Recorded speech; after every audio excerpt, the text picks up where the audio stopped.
Hi, and welcome to Yoga Dharma TV. My name is Fran, and this is Martin, and we're both directors at Yoga Dharma UK in Europe. Today we'll be looking at two postures, Marichyasana A and Marichyasana C.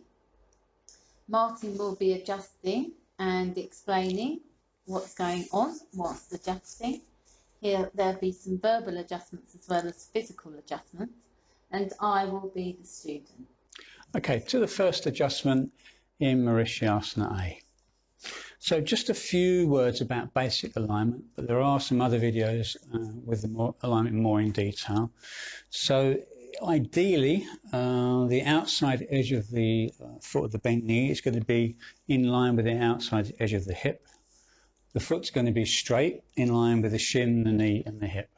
Now, if this is not available to you today, you can let the foot come more forward slightly, and you can let the foot come in slightly, not too much. And I'll show some other adjustments for you if you can't bind in this posture. But ideally, you're going to bring the heel of the bent knee as close to the back of the hip there as you can on the sit bone. And then making sure that this leg is in a straight line and the foot nice and flat, as if you're pressing it into a flat surface. So that extended leg is fairly engaged. So the purpose of this posture is to get the shoulder in forward, in front of, and as low down the shin of the bent leg as possible, and then binding the hands behind the back, ultimately taking the knee down to the shin or the knee. But that's a fair stretch for most people. Okay, so the first adjustment is I'm going to take hold of Fran's left arm, and I'm going to reach up and keep my other hand on the knee. And that's really important that you don't pull the arm at the joint here. So I'm going to ask Fran to do some self-adjustment. So Fran, again, you to lift your chest on the inhale and exhale. So my hand is only aiding and guiding that arm forward. And I'm going to make sure I turn the arm at the elbow joint here and the shoulder joint. And any adjustments on the arm with this bent is on top of the joint. So I'm pushing my hand into the joint here. And my other hand, again, is encouraging the other arm back, but in line with the joint. So soften the elbow for me, and then bring the arm around. So then I squeeze the two elbow joints together, and this enables Fran to get a nice grip. Ideally, fingers around the wrist. If not, hand to hand, or grip the fingers like this is fine.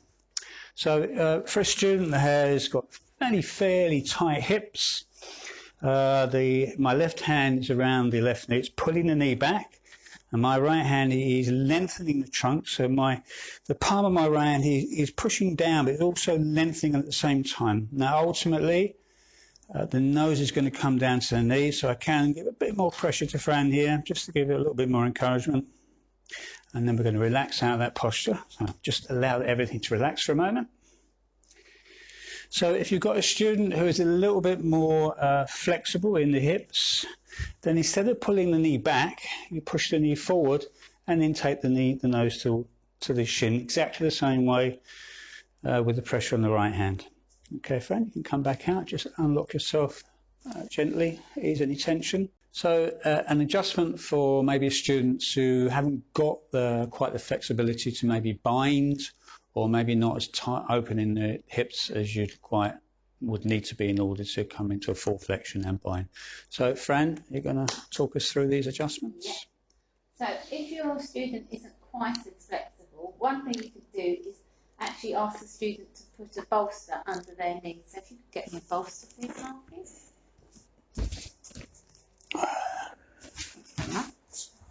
Okay, so just ask your student to place a bolster under their knees, and that gives them a little bit more movement in the hips. Already I'm elevated forward just from putting the bolster underneath my knee. You could also ask them to place a block underneath the buttocks if that is useful for them. Okay, the other thing you can do is ask them to take their foot out a little wider and even let them turn their foot out just for a short while. You know, it might take a few months.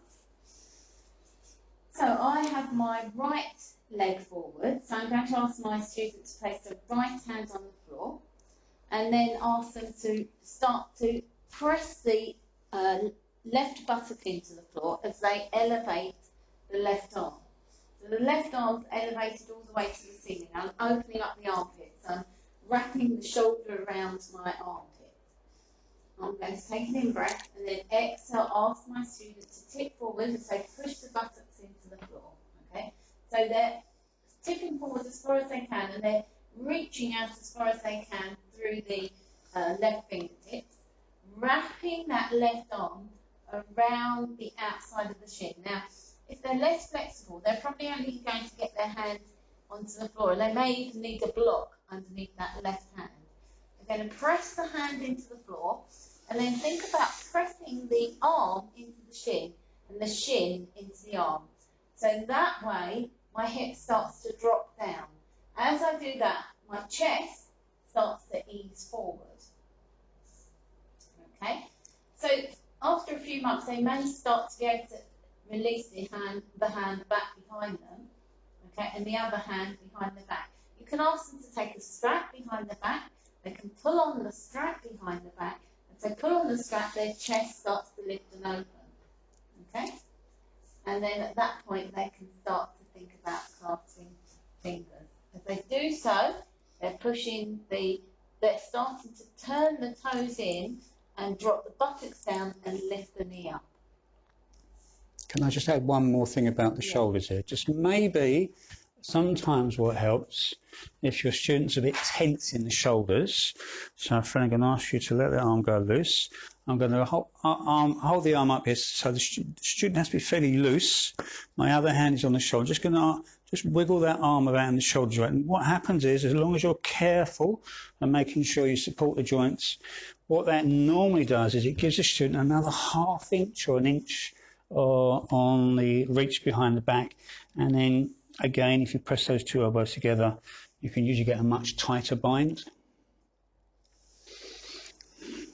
Okay, and another important thing to remember is the hand that does the wrapping does the grabbing. So it's the arm that wraps around the outside of the shin that does the grabbing of the wrist or the fingers of the other hand. Okay, moving on to Marichyasana C. So I like to think there's 3 basic elements to this stretch for a successful completion. And if you look at the Marichyasana A, B, C and D postures, they're all essentially the same posture with variations, or A, B and C leading up to D. However, we're at C at the moment, so the basic line-up is exactly the same as Marichyasana A. So I've got Fran to come into that basic alignment, all the feet in the right place. Okay, so the first element is for the student to turn their torso across the thigh of the bent leg. As you do so, take an inhale, lift the rib cage, and make as big a rotation as you can across the thigh of the bent leg.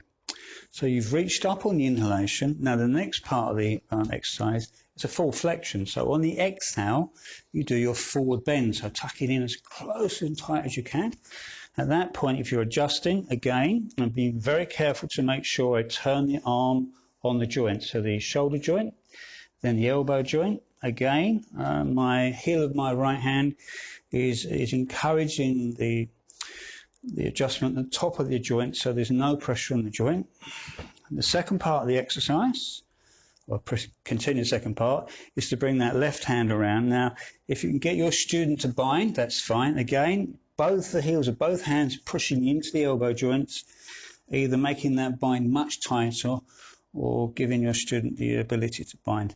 So we've got this far, and then the third part on the inhalation, if you can bind, is you're going to lift up and then there's the rotation. So the teacher can encourage that rotation by taking the hand on the left shoulder joint, lifting up and drawing back to the side slightly, encouraging the student to lift the chest, and my right hand pushes the right shoulder forward and left hand lifts up and draws the left shoulder back, encouraging length and torque and rotation in the trunk. Moving on to another adjustment a teacher can make on their student. So I'm going to grip Fran's foot, ankle. I'm going to make sure I'm supporting the ankle and then encouraging, I'm pulling gently away. So this is giving Fran the opportunity to work against that. So we're creating some resistance. So if Fran lifts on the inhale and it just allows for a slightly deeper rotation and allows for the trunk to lift up more. Another adjustment from Marichyasana C for a student or a student teacher to practice on their students. So my right hand is on the right shoulder, my left hand on the left shoulder. So my heel of my right hand is bringing the right shoulder forward.